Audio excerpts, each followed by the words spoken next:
Hey everybody, welcome to Parts. I'm Aaron McDonald. This is John Forsyth. Hello there. Hey John, What's up, Aaron? you ever been a trick baby who's hitchhiking up the I-5 to go to Grandma's house? Who told you? Tonight we're going to talk about Freeway. From executive producer Oliver Stone, meet Vanessa Lutz. The cat drinks milk. I love you so much, Chopper. I love you too, baby. Her mom is clueless. You don't know nothing about nothing. You don't know a goddamn thing about nothing. And her life is no fairy tale. You having some kind of trouble? This is a story of A, murder, You the guy that's been killing all them girls on the freeway, Bob? You gonna do sex with me now? B, revenge, You accept Jesus Christ as your Lord and personal Savior. I want that little monster to pay for this. Right now, we're the best friends you've got. I'm so sure. C, betrayal, You don't believe we're your friends. I believed you're out to ruin me. D, survival, Back in the hole, I decided all I need to live was my will. E, all of the above. I had this problem with anger.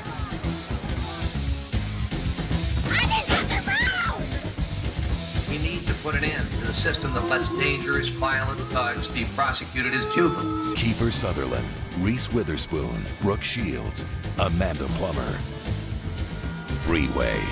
Why are you doing this? I'm pissed off and the whole world owes me.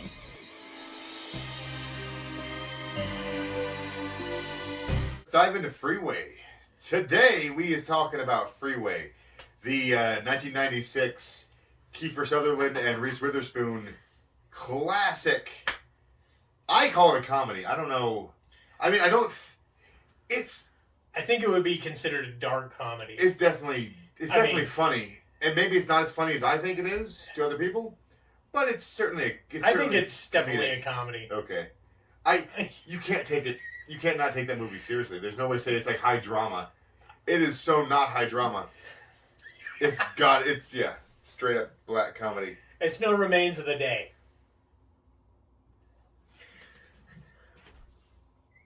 So Freeway. All right. How did you first see Freeway? When did you first see it? I think Freeway was another movie that you turned me on Did to, I turn man. on Yeah. Freeway too? Holy shit! I rule. Yeah, I think you let me borrow the DVD when I was probably 18 or 19. It was a life changer, real game changer, really. Yes, for me, very similarly. Well, not similarly. No, I found it on my own watching HBO again. HBO. So it was the summer after like 7th grade, so it would have been like the summer of like 96 actually. Freeway premiered. So it was like brand new. It was like brand new, yeah, because we had seen it. I'd never heard of it, and it was like late night, HBO in the mid 90s. At least it had to have been at least 96. It was 97. Yeah. So it would have had to have been the like late summer of 96. Bored and nothing to do with my little 13-year-old brain, and this movie comes on. At the time in '96, I don't think Kiefer Sutherland was really a big name. Like I think his star had kind of fallen a little bit by then. Okay, that makes sense. He wasn't in a whole lot of stuff, so seeing his name is what intrigued me. I was like, oh, Kiefer's kind of okay. That sounds cool. So I watched it. Well, I started watching it, and it from the opening credit sequence, I was kind of hooked. I was like, what? This is. Yeah. It's an animated. It's like an like animated storybook though. Yeah, but like old school. It's not like kids, animation. Yeah, but it's It's pictures done in like a child's storybook way. But they're pretty lurid. A Little Red Riding Hood with some shady happenings on, and so being a 14-year-old boy, that by itself was intriguing and titillating to say the least. But then the movie starts, and I immediately recognized I had seen Fear first, which it's funny because Fear came out actually after Freeway. Get the fuck out of here. I looked it up, and I was shocked because I had seen Fear first, and my initial response, because I'd never seen Reese Witherspoon in anything else, and I saw Fear. I'm like, who is this Alicia Silverstone fucking wannabe? I didn't like her. I didn't really like Fear until I was way older and I watched it again. I'm like, Marky Mark sucks, and this bargain basement Alicia Silverstone can kiss my ass. But so I recognized her. I was like, oh, she's in this. God damn it! But I was still intrigued, and then she speaks with this super white, trashy Southern accent from God knows where. Get your goddamn hands off my anatomy! And I was there. So I watched this whole movie and was like glued to the screen. I had to pee halfway through. I didn't even leave.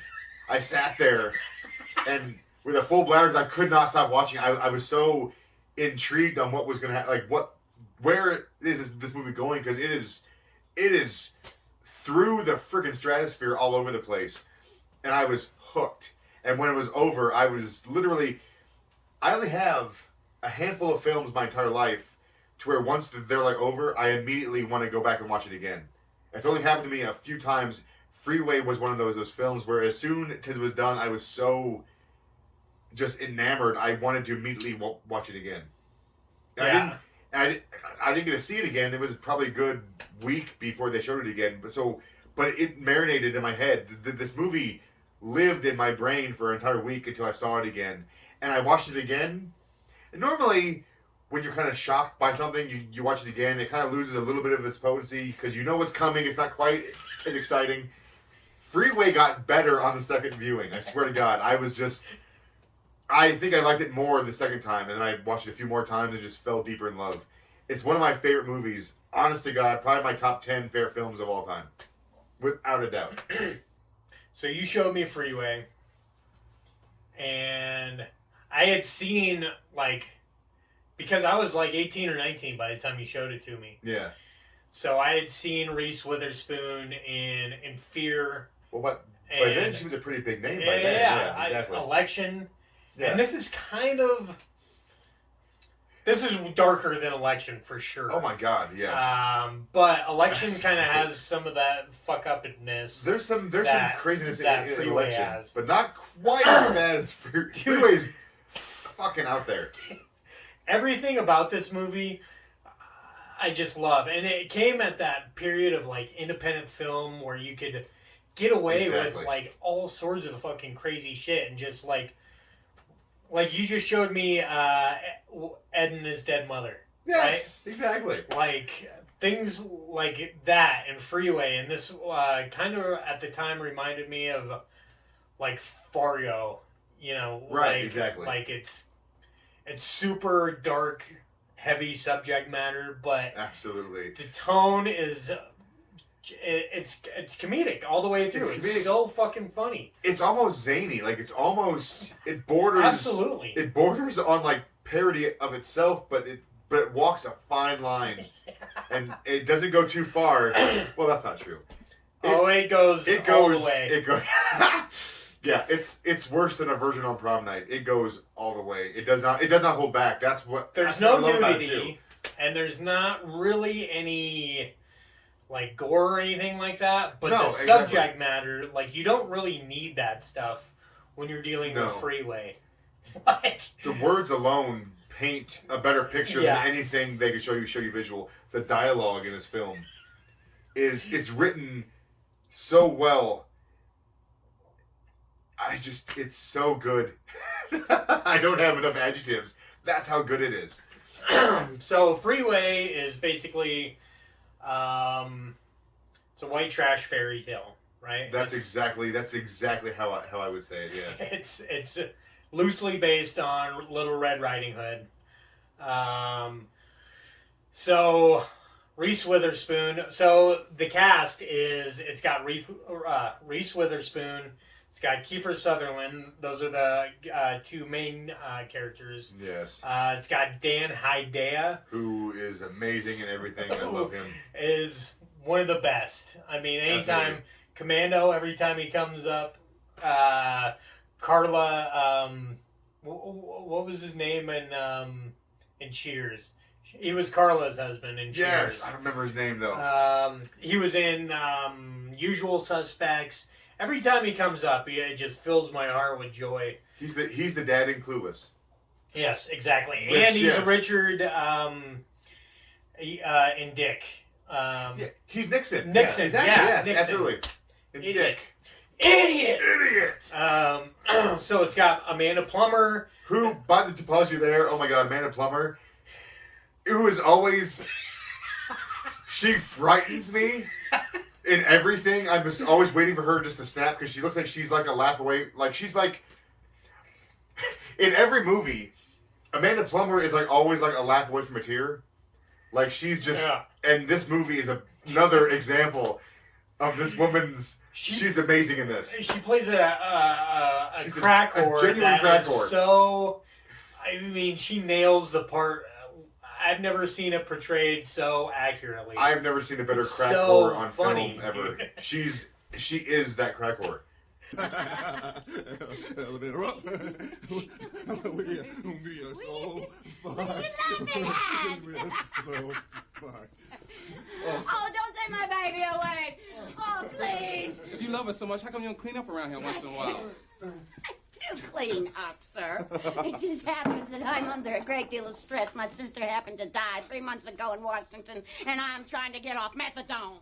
You're on method. It's got Hakeem Woodbine, who you'd know from maybe Dead Presidents or The Rock. He was one of the military guys in The Rock. Yes, that's right. Brooke Shields is in it. Brooke Shields. We'll get to Brooke Shields. The other cast member that I friggin' love, I can't pronounce her name properly, and I don't want to butcher it, is Alana Ubach. Is that how you say that? I think so. She was in Waiting. She is my favorite character in She's Waiting. your spirit animal. She's my spirit animal. Waiting. And Brittany Murphy. Brittany Murphy's in it on a super early role. Right after or right before Clueless. It was around the time of Clueless. Yeah. And could not be more opposite characters. I mean, Brittany Murphy. I have a love affair with Brittany Murphy. But it's so Brittany uniquely Brittany Murphy, like a Brittany Murphy performance. Absolutely. She's unmistakable as Brittany Murphy, but in a role that you've never seen her do. It's so weird. She's so good. Everybody in this. I mean, the cast. It's got Michael T. Weiss. Yes, exactly. Who was the Pretender. As we'll call him Hansy. As the Hansy stepfather. Oh yes, and he's something special. So Reese Witherspoon is Vanessa Lutz. Vanessa Lutz. And the story follows her from her getting home from school one day to find her parents get arrested, right? Her mom's soliciting, and her stepfather is doing creepy things. And they find paraphernalia, and they get arrested, right? Yes. And so Lutz is going to go back into the system. Back into foster care, which she's been in because her mom's a crack whore. So she doesn't want to go back to that. That's the last place she wants to be. So she stages an escape attempt when the social worker comes to take her away. So she decides to try and make it to... this all starts, I think it's in San Diego or somewhere down south. They're down south in California, yeah. And so she's going to try and take the I-5, hitch her way up the I-5 to go see her grandma up in L.A., I guess we would assume, or Orange County. And that's to avoid having to go back into foster care because that's her only living relative is her grandmother. So that's what sets the whole story in motion, is her going to see her grandmother. And while this is all going on, we see a news report of the I-5 killer. The I-5 killer. And so Kiefer Sutherland stop giggling plays a youth, not a corrections officer, but he's a psychiatrist. He's a youth counselor, yeah. Yeah, youth counselor. Who specializes in traumatized, specifically sexually traumatized young children. And that should be red flags all by itself. Oh yeah. All by itself. And he's the gentleman who picks up Vanessa, right? And from there, they form a bond. Because he is a counselor. That's true. They do form they're two halves of a coin. Yes. Almost. So, and she's this broken, loud, She cusses constantly. She's just a picture-perfect little broken girl. And but she's got such a sunny disposition. She's always, like, true, smiling, except for when she's not smiling. Insanely violent. But she's like a sweetheart. She's like a true... And she thinks that she's doing well. She thinks that she's smart. She thinks that she's talking, properly. She calls, diseases by the wrong name, thinking she's smart. And Kiefer Sutherland is a counselor, so he knows how to talk to her to get her to open up, and he knows exactly how to kind of get her ghost, as it were. And that is when hilarity ensues. So things go completely off the rails. She ends up with an attempted murder charge against Kiefer Sutherland. Because Kiefer kind of breaks through, he gets her to a point where she just totally unloads on him about herself and her family, and that's his cue as he reveals himself as the I-5 killer to her, and kind of tells her what he's going to do. Not really, but holy Lord, it is one of the most intense yet hilarious car scenes I would arguably put on film, and it goes from the gambit of emotional to hilarious to terrifying to what the fuck just happened in like 2 minutes. It's just bam. Vanessa ends up getting the best of Kiefer. That's what I was getting to, yes. So she shot him a couple times, right? And then she splits and she takes all his money. I don't want to give away the entire film, but... Because you have to see it. Without saying another word, before we go any further, this is a film that I think needs a lot more attention. It is just, absolutely. It is that good and that unique. And the writer-director, Matthew Bright, I've not seen it. I've not seen any of his other stuff, and it's not that I don't want to, but I've never come across anything else he's done. But with the style to this film, I can imagine I would probably enjoy a lot more of his work, specifically because of this movie alone. So he did Confessions of a Trick Baby, Freeway 2. The sequel. He also directed this movie called Tiptoes, which is super nefarious for or notorious. It's got Gary Oldman, and Gary Oldman plays a small person. Oh my God! I've not even heard of that. Gary Oldman can do anything. He can play a small person. You know why?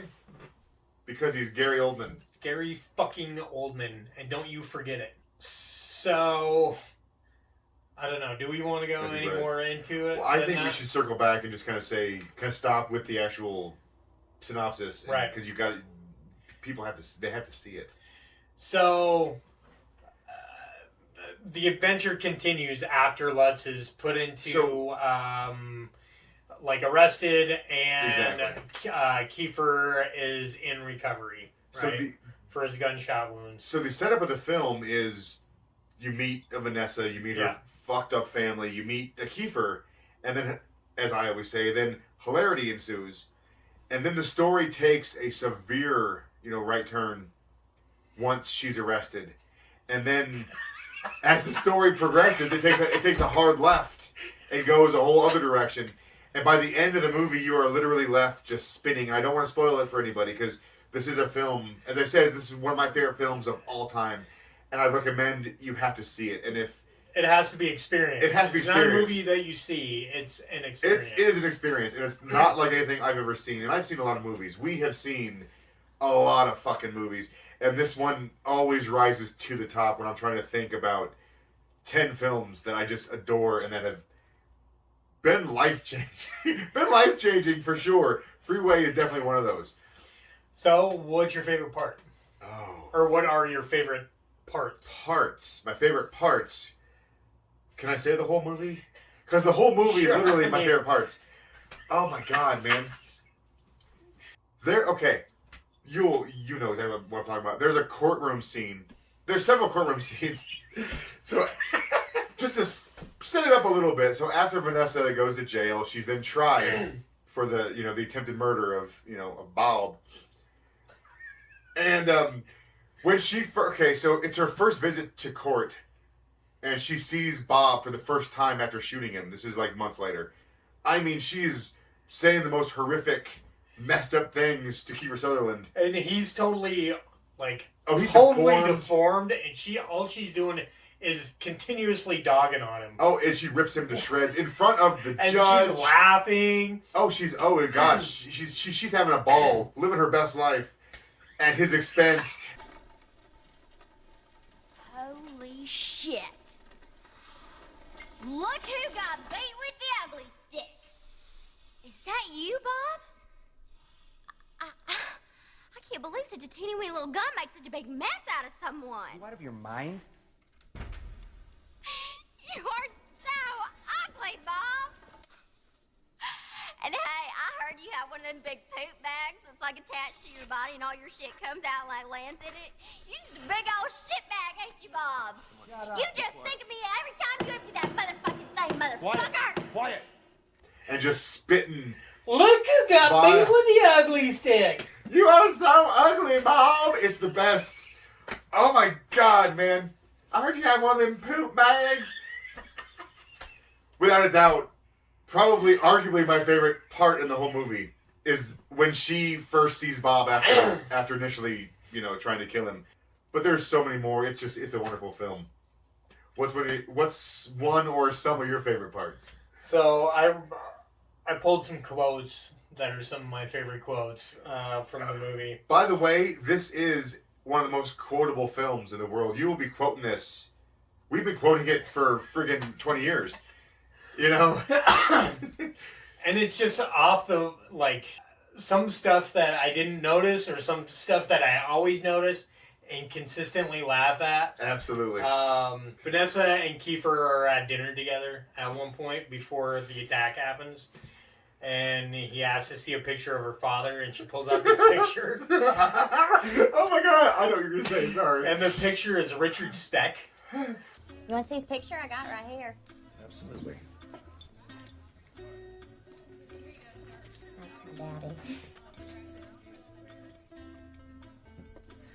He looks very interesting. And then she goes into this story of, one of her foster homes, right? Because he keeps digging at her, right? Exactly. He's getting things out of her. Getting more information, making her feel comfortable. And she's talking about this old man she used to live with. Oh, God. And she says, he had this disease, I think it was called Weisenheimer's. And when she says that lines, Kiefer Sutherland visibly has to put up his napkin and cover his face from laughing right in her face. I take it you've had some bad experiences. Last one I was in, there was this old man there that everyone called Grandpa, and he had this disease called Weisenheimer's, I think it was, where your brain cells run out into your pay. Yes, it's a form of senility. Check, sir. Thank you. And again, she's so sweet and she thinks she's really smart, but she's so genuine in delivering the dialogue. Exactly. But I don't know. In the context of the movie, it's the funniest fucking thing I've ever heard in my life. I agree. Because she's so confident too. She says it so confidently, that's exactly what it is. That's how it's said. Weisenheimer's disease? Weisenheimer's, where your brain cells run out through your pee. I mean, it doesn't get better. It doesn't get better than that. And she's always saying, "Are you gonna do sex to me, Bob? Are you gonna do sex?" And for some reason, "do sex to me." That turn of phrase just fucking kills me. I don't know what it is. You're gonna do sex to me now? You're gonna kill me and do sex to me, Bob? You're gonna fuck me when I'm dead? Oh my God, it's the quotes, dude. That's the biggest thing for me. If I see somebody that I don't think is attractive, and not to be mean, I use that line, "You are so ugly, Bob," all the time. To this day, I said it 2 days ago. On the phone with my sister. I mean, it's just so good. It's a fuck all masterpiece. That's what this film is. It's one of a kind. There's nothing like it. I've never seen anything like it. I'm really excited to watch the second one. I've heard it's not... Nothing will be as good. There's no way. I've heard it's crazier, but not, it can't... there's no way it can compare to Freeway, man. It's imagine, lightning in a bottle. that's what this film is for me. So Siskel and Ebert gave this movie 2 thumbs up. Did they really? Yeah, they really like this movie. It's not on there. I don't think it's on there. I did not know that. Yeah. They're big fans. And Siskel and Ebert were I mean, it was like... For content like this, so this movie is about... It's a dark comedy about incest, serial murder... Abuse. Class warfare, juvenile detention... Sorry, that Mexican's... Is he coming back? It's coming back to get you, isn't it? Weisenheimer's. And like it deals with like a character who has issues with child pornography and a chola who brutally beats somebody to death. She stomps a woman to death in a bathroom. Stomps to death. Wow, again, hilarious and brilliant. Cussing and like speaking in Spanish, just stomping this woman into the ground and just like spitting at her. And I know a brilliant display. It does not sound. I don't know. It sounds like we're sick for laughing at all this stuff, but just give it a shot. Give this movie a chance. Dear God, please, you have to give this movie a shot. I've seen this movie, I could not tell you, over 500 times easily over the past now 25 years, and I still laugh just as hard as I did when I first saw it. It's fucking hilarious. I had watched this not too long ago, like a couple years ago, because we were talking about doing a podcast about it, right? Yes. And I laughed as hard 2 days ago watching this as I had 2 years ago, as I had 5 years ago. Everybody I've shown this to loves this movie. Yes, that is true. I've shown this to a few people, including some pretty, I'd say, conservative-minded, folks who cannot help themselves, that can't hold it in. They let their fucking hair down. This movie drags something out of you. It touches a nerve, right? Without a doubt. But it's so funny. Almost the kind of gnarly bits make the serious or the funny stuff like that much more. Like you're laughing at the absurdity and you're laughing at like uncomfortably sometimes.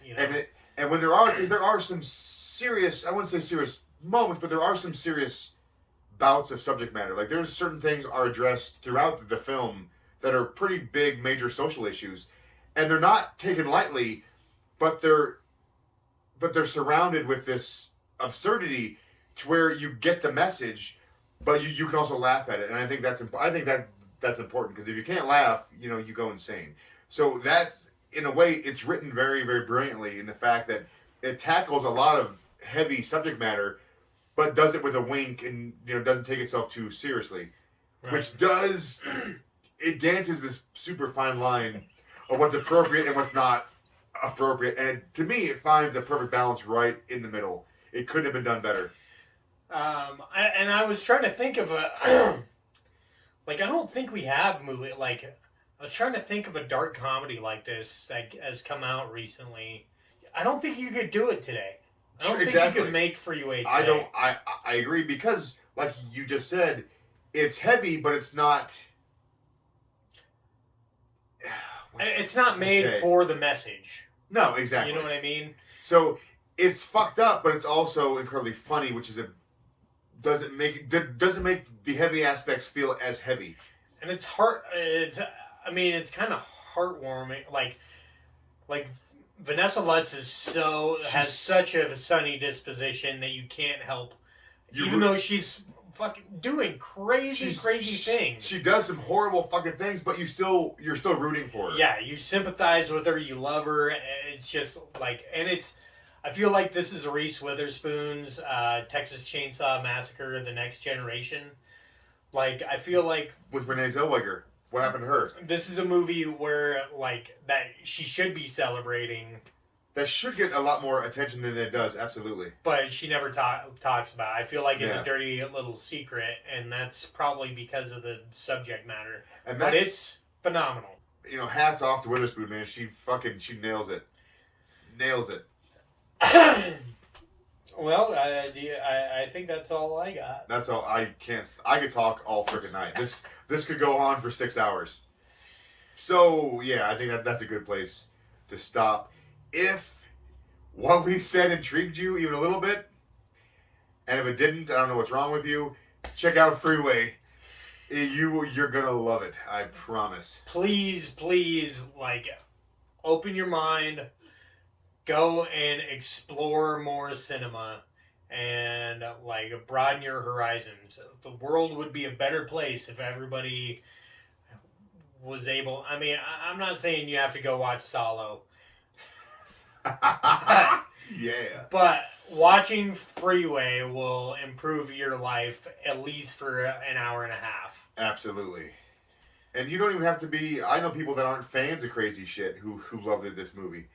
Yeah, it's a true hidden gem. It deserves a lot more attention, but it does sit, I think, very comfortably in that cult classic kind of area. Absolutely. And it's definitely a forgotten gem for both the Kiefer and for Reese Witherspoon. So it deserves a lot more attention, and maybe someday it'll get its due. But I don't think it ever has. I don't think it's ever really gotten its due for how genuinely great it is. And maybe I'm biased, but that's just me. I love it.